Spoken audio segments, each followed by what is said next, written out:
ચાલો આજે આપણે એક ખૂબ જ શક્તિશાળી અને થોડી ઇમોશનલ કહી શકાય તેવી કવિતાના દૃશ્ય વિશ્લેષણમાં ઊંડા ઉતરીએ. કવિતાનું નામ છે કોન્ક્રીટના જંગલો અને લુપ્ત થતી હરિયાળી. આ સમજૂતીમાં આપણે એ જોવાનું છે કે માનવજાત અને કુદરત વચ્ચેનો જે સંબંધ છે તે કેવી રીતે આટલો દુઃખદ બની ગયો. ખરેખર આ કવિતા આપણી આંધળી દોડ અને પર્યાવરણની આજની સ્થિતિ પર એકદમ સચોટ પ્રકાશ પાડે છે. હવે આ ચિત્રને જરા ધ્યાનથી જુઓ.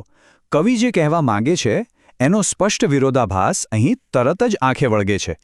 એક તરફ નીચે જુઓ, જંગલનો કેવો નિર્દયતાથી નાશ થઈ રહ્યો છે, માણસ કુહાડી લઈને ઝાડ કાપી રહ્યો છે, અને એ જ વખતે ઉપર નજર કરીએ તો આકાશમાં ઝેરી ધુમાડો ઓગતું એક કદાવર કારખાનું દેખાય છે. આ એક જ દૃશ્ય કવિતાના આખા વિષયને આપણી સામે મૂકી દે છે. તો સૌથી પહેલાં વાત કરીએ પ્રકૃતિ અને માનવીય લોભ વિશે. માનવ સ્વાર્થ અને જંગલોનો આ મુદ્દો સમજવો ખૂબ જ જરૂરી છે. કવિતાની શરૂઆત જ કંઈક આવા શબ્દોથી થાય છે. અરે રે માનવી, કાળા તારા કામ, કારે રે મારે તારા જ શિર પર ડામ. આ પંક્તિઓ સાંભળતા જ એક ઊંડો શોક અને જાણે કુદરત સાથે વિશ્વાસઘાત થયો હોય એવું અનુભવાય છે.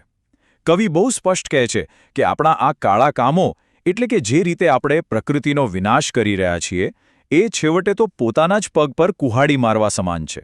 આ નુકસાનનું સૌથી ભયંકર પરિણામ છેવટે માનવ જાતે જ ભોગવવું પડશે.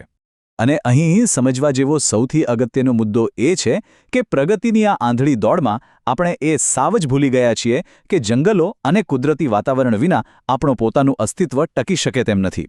આ એક એવી કડવી વાસ્તવિકતા છે જેને આપણે આધુનિકતાના નામે સતત અને વારંવાર અવગણી રહ્યા છીએ. આગળ વધીએ બીજા વિભાગ તરફ. કોન્ક્રીટના જંગલોનો ઉદય અને તેનાથી થતી ઔદ્યોગિકીકરણની અસરો. આ પંક્તિઓ ખરેખર બહુ જ માર્મિક છે.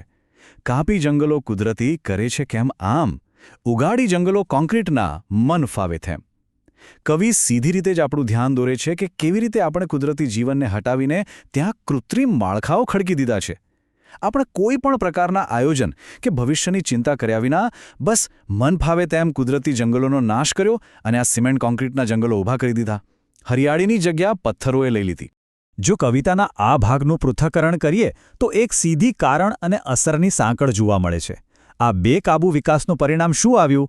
જમીન પ્રદૂષણ, વાયુ પ્રદૂષણ, જળ પ્રદૂષણ અને સાથે જ ઉદ્યોગ, ધંધા, કંપની અને કારખાનાઓનો બેફામ વિકાસ.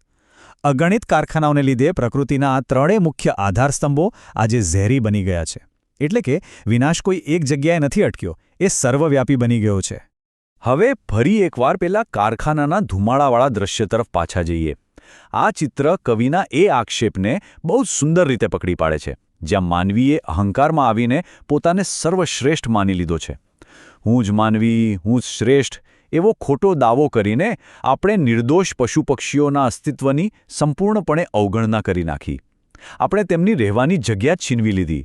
હવે આવે છે વિભાગ 3, કૃત્રિમ જીવન અને પ્રદૂષણ.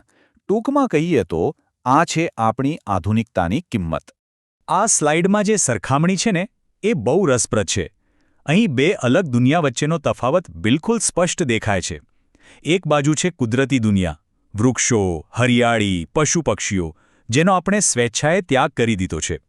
અને બીજી બાજુ છે કૃત્રિમ દુનિયા, કોન્ક્રીટ, એસી, ફ્રિજ અને કારખાના, જેના પર આપણે હવે પૂરેપૂરા નિર્ભર થઈ ગયા છીએ. આ સરખામણી ખરેખર આપણી જોખમી પ્રાથમિકતાઓને ઉઘાડી પાડે છે. અને કવિ આના વિશે શું કહે છે? કાપી વૃક્ષો વનરાઈ, લાવ્યો એસી ને ફ્રિજનું ધામ, કુદરતને મૂકી કૃત્રિમ બન્યો, થયો ઠંડો આમ. આ પંક્તિઓમાં છુપાયેલી પેલી ઊંડી મૂર્ખતાને સમજવી બહુ જ જરૂરી છે. વિચારો તો ખરા, માત્ર થોડી કૃત્રિમ ઠંડક મેળવવા અને મોટા પ્રમાણમાં ઊર્જા વાપરતા સાધનો બનાવવા માટે આપણે કુદરતી છાયો આપતા વૃક્ષો જ કાપી નાખ્યા.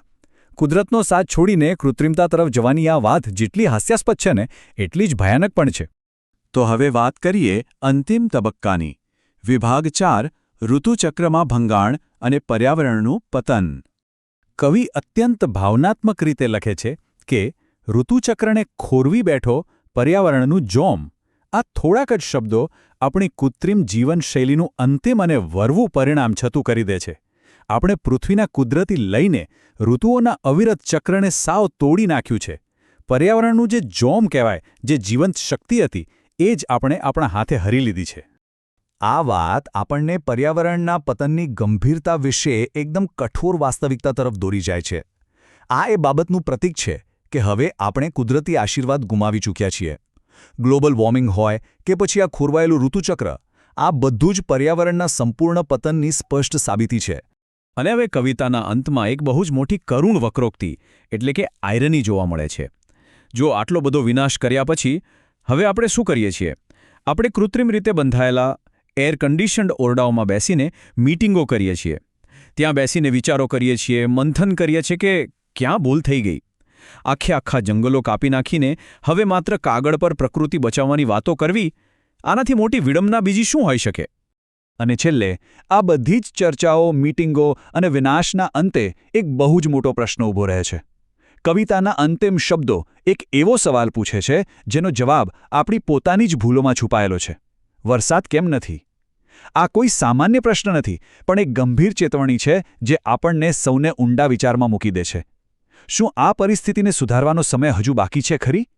આ વિચારવા જેવા પ્રશ્ન સાથે જ આપણે આજની આ સમજૂતી અહીં પૂરી કરીએ છીએ.